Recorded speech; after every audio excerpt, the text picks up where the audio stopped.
You, John Fitzgerald Kennedy, do solemnly swear I, John Fitzgerald Kennedy, do solemnly swear that you will faithfully execute the office of President of the United States that I will faithfully execute the office of President of the United States and will, to the best of your ability, and will, to the best of my ability, preserve, protect, and defend the Constitution of the United States. preserve, protect, and defend the Constitution of the United States. So help you God.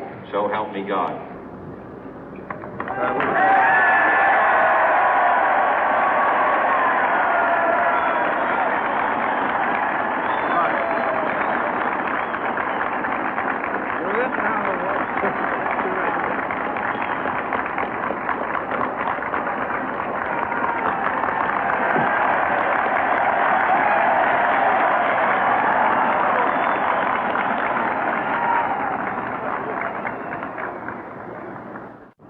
Vice President Johnson, Mr. Speaker, Mr. Chief Justice, President Eisenhower, Vice President Nixon, President Truman, Reverend clergy, fellow citizens. We observe today not a victory of party, but a celebration of freedom, symbolizing an end as well as a beginning, signifying renewal as well as change. For I have sworn before you and Almighty God the same solemn oath our forebears prescribed nearly a century and 3/4 ago. The world is very different now, for man holds in his mortal hands the power to abolish all forms of human poverty and all forms of human life.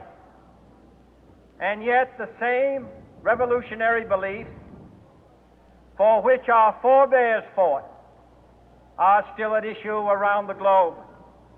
The belief that the rights of man come not from the generosity of the state, but from the hand of God.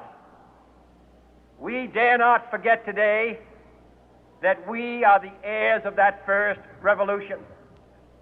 Let the word go forth from this time and place to friend and foe alike that the torch has been passed to a new generation of Americans born in this century, tempered by war, disciplined by a hard and bitter peace, proud of our ancient heritage, and unwilling to witness or permit the slow undoing of those human rights to which this nation has always been committed and to which we are committed today at home and around the world.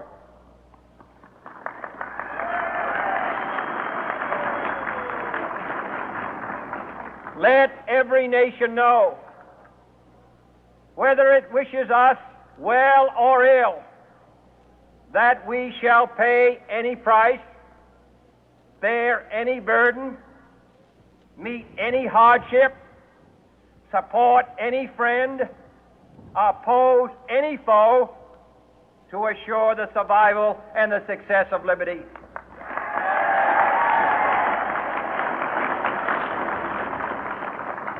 This much we pledge and more.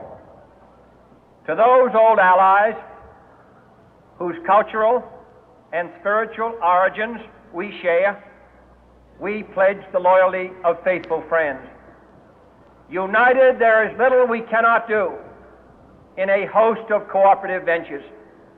Divided, there is little we can do, for we dare not meet a powerful challenge at odds and split asunder.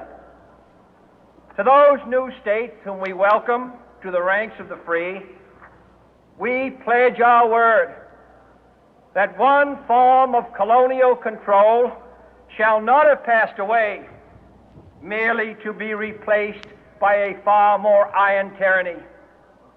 We shall not always expect to find them supporting our view, but we shall always hope to find them strongly supporting their own freedom, and to remember that in the past, those who foolishly sought power by riding the back of the tiger ended up inside.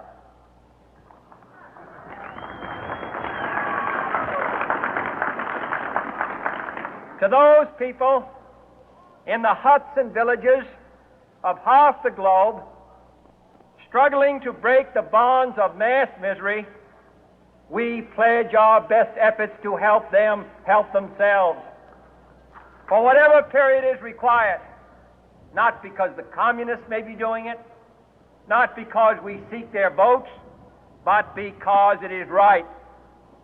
If a free society cannot help the many who are poor, it cannot save the few who are rich.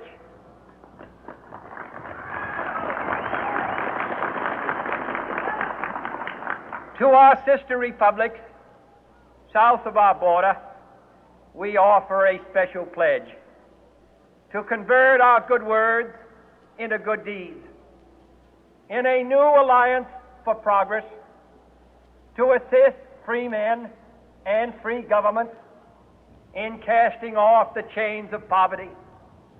But this peaceful revolution of hope cannot become the prey of hostile powers. Let all our neighbors know that we shall join with them to oppose aggression or subversion anywhere in the Americas. And let every other power know that this hemisphere intends to remain the master of its own house.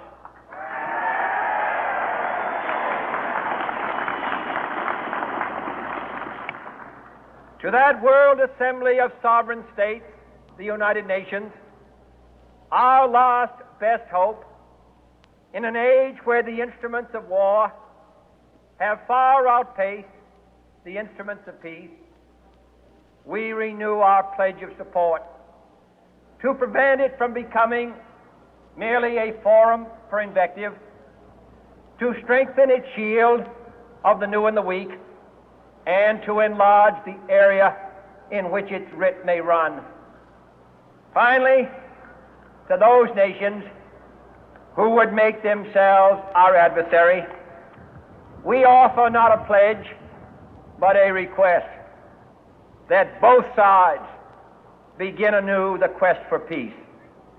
Before the dark powers of destruction, unleashed by science, engulf all humanity in planned or accidental self-destruction, we dare not tempt them with weakness, for only when our arms are sufficient beyond doubt can we be certain beyond doubt that they will never be employed.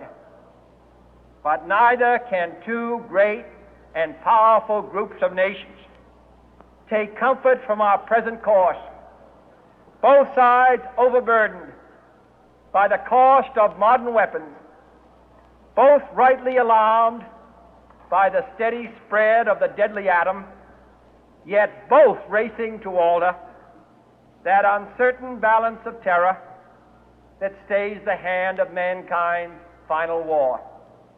So let us begin anew, remembering on both sides that civility is not a sign of weakness, and sincerity is always subject to proof. Let us never negotiate out of fear, but let us never fear to negotiate.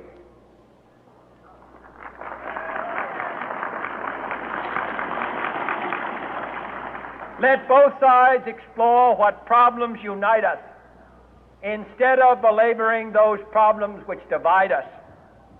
Let both sides, for the first time, formulate serious and precise proposals for the inspection and control of arms, and bring the absolute power to destroy other nations under the absolute control of all nations.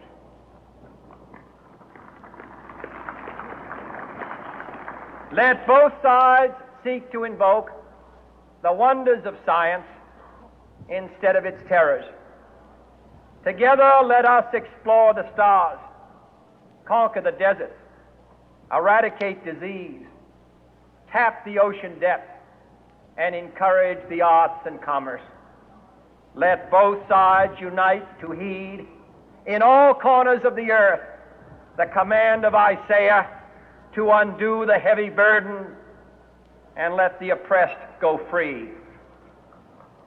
And if a beachhead of cooperation may push back the jungle of suspicion, let both sides join in creating a new endeavor, not a new balance of power, but a new world of law, where the strong are just and the weak secure and the peace preserved.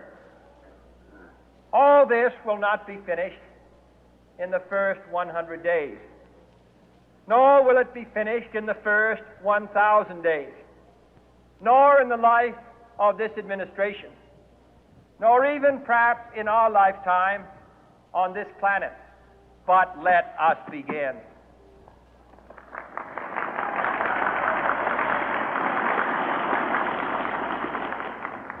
In your hands, my fellow citizens, more than mine, will rest the final success or failure of our course. Since this country was founded, each generation of Americans has been summoned to give testimony to its national loyalty. The graves of young Americans who answered the call to service surround the globe.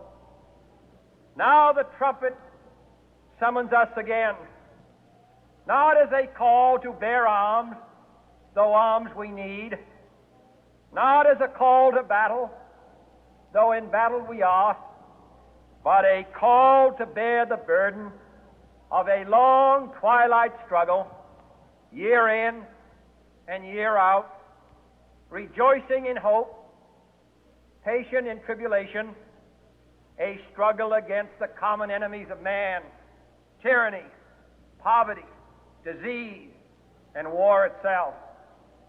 Can we forge against these enemies a grand and global alliance, north and south, east and west, that can assure a more fruitful life for all mankind? Will you join in that historic effort?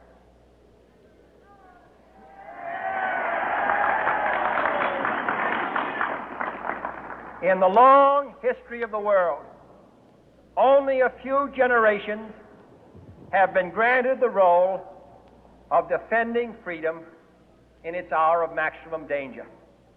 I do not shrink from this responsibility. I welcome it.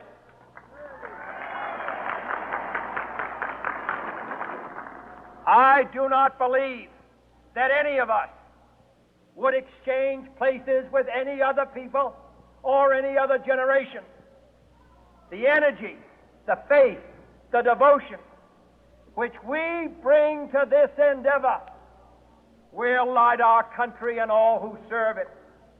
And the glow from that fire can truly light the world. And so, my fellow Americans, ask not what your country can do for you, ask what you can do for your country.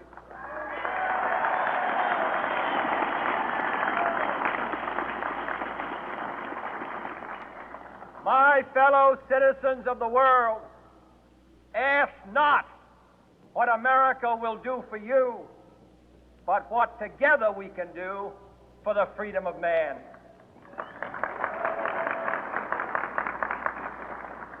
Finally, where the